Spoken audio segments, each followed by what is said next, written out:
Elon Musk एक ऐसा नाम है जो जुनून, कड़ी मेहनत और कामयाबी का प्रतीक है। मेहनत हर इंसान अपनी जिंदगी में करता है, लेकिन जब मेहनत, जुनून और एक नए आइडिया के साथ आगे चलती है, तब कुछ ऐसा देखने को मिलता है जो दुनिया को अचंभित कर देता है। इस लिस्ट में एक नाम आता है पेपाल, स्पेस एक्स और टेस्ला मोटर जैसी बड़ी कंपनियों के फाउंडर एलन मस्क का। एलन मस्क की जिंदगी युवाओं के लिए मार्गदर्शक और प्रेरणादायक है।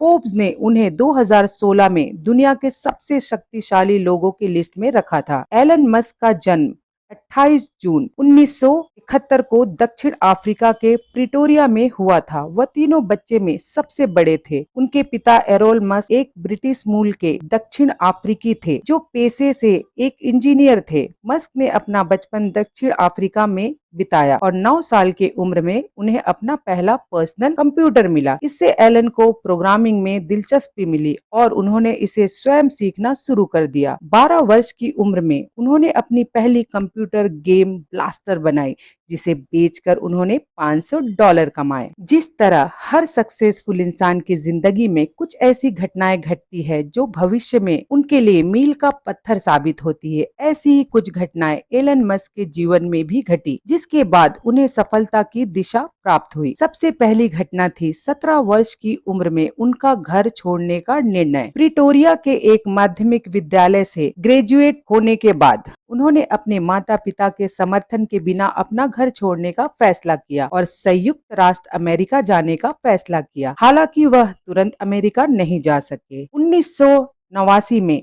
एलन मस्क अपने मां के रिश्तेदार के पास कनाडा में चले गए। कनाडा की नागरिकता प्राप्त करने के बाद एलन मस्क मॉन्ट्रियल गए।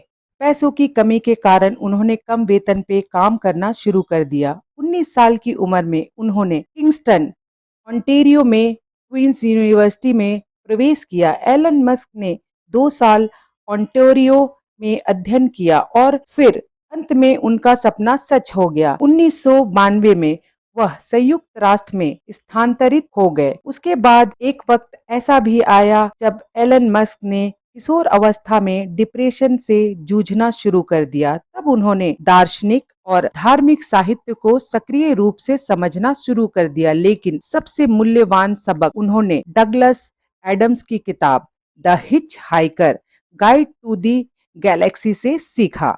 मस्क ने सीखा कि सबसे मुश्किल चीज सही सवालों के साथ अपने आप को पेश करना है, और जिस दिन उसने ऐसा करना शुरू किया, बाकी सब उन्हें आसानी से प्राप्त होने लगा। एलन मस्क कहते हैं, जब मैं कॉलेज में था, मैं उन चीजों में शामिल होना चाहता था जो दुनिया को बदल सके। एलन मस्क ने सोचा कि इंसान को सही सवाल पूछने और उनका जवाब पाने के लिए अपनी चेतना की सीमाओं का विस्तार करना होगा, और इस तरह उन्होंने अपना सवाल पाया, किस चीज का इंसान के भविष्य पर सबसे ज्यादा प्रभाव होगा, और मस्क ने पाया कि ये चीजें हैं इंटरनेट और अंतरिक्ष उपनिवेशीकरण। इन सभी में योगदान करने की कोशिश करना चाहते थे। ऐसा करने के लिए उन्हें पैसों की आवश्यकता थी। 1995 की गर्मियों में मस्क ने अपनी जीवन का दूसरा और सबसे महत्वपूर्ण निर्णय लिया। पेंसिल्वेनिया विश्वविद्यालय से स्नातक होने के बाद उन्होंने स्टैनफोर्ड विश्वविद्यालय के ग्रेजुएट स्कूल में दाखिला लिया ताकि वह भौतिकी और सामग्री विज्ञान के क्षेत्र में अध्ययन कर सके। हालांकि 2 दिनों के बाद उन्होंने स्नातक विद्यालय छोड़ दिया और अपने भाई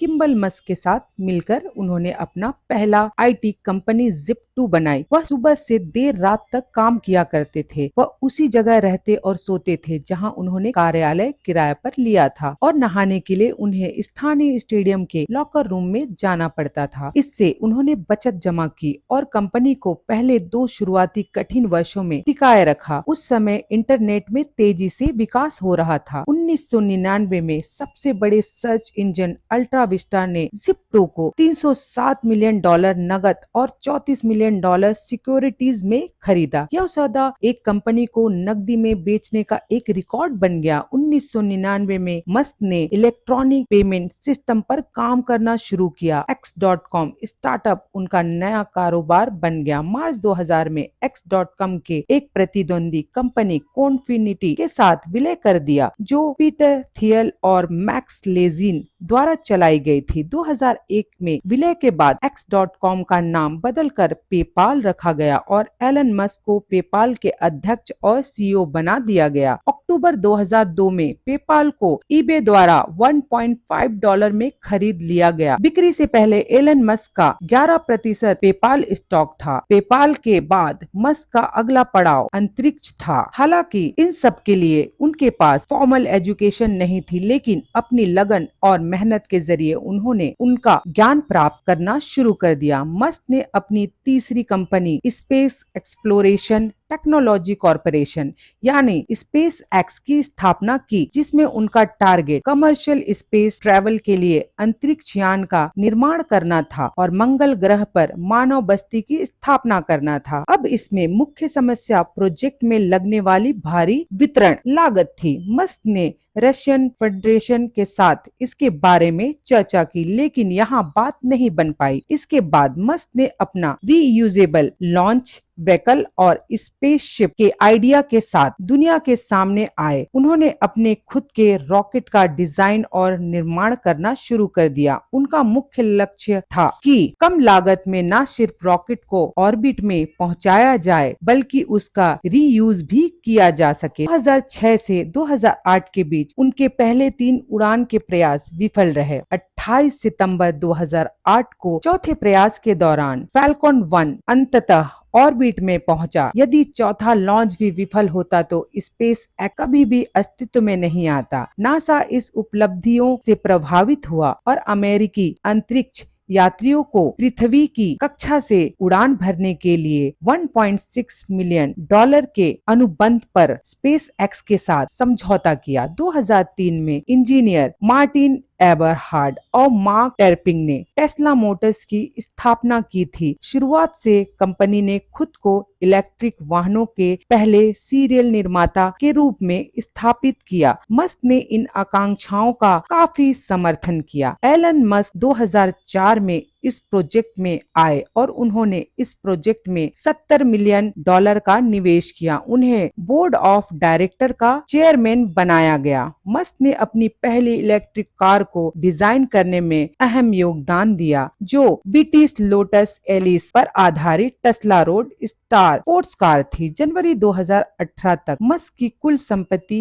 20.9 अरब अमेरिकी डॉलर के करीब थी। फोर्ब्स की अपनी सूची में मस्क को दुनिया के 53वें सबसे अमीर व्यक्ति के रूप में पेश किया था और आज 2023 के समय में एलन मस्क दुनिया के अमीर लोगों की सूची में दूसरे स्थान पर हैं, जिनकी कुल संपत्ति मौजूदा वक्त पर $191 बिलियन है। दोस्तों, एलन मस्क की स्टोरी अपने आप में एक प्रेरणा है। उन्होंने उस क्षेत्र में अपना परचम लहराया जिसके उनके पास फॉर्मल लर्निंग तक नहीं थी, लेकिन अपनी इच्छा शक्ति और लगन से किताबें पढ़कर उन्होंने अपने ज्ञान के स्तर को उन सीमाओं तक पहुंचाए जिसकी कल्पना भी मुश्किल है। कई विफलताओं के बाद भी उन्होंने अपने जीवन में हार नहीं मानी और उन्होंने अपने सपनों को साकार कर दिखाया। तो दोस्तों, आपको हमारी ये कहानी कैसी लगी? अच्छी लगी तो प्लीज मोटिवेशनल ज्ञान 2.0 को लाइक, सब्सक्राइब और शेयर करना ना भूलें। धन्यवाद।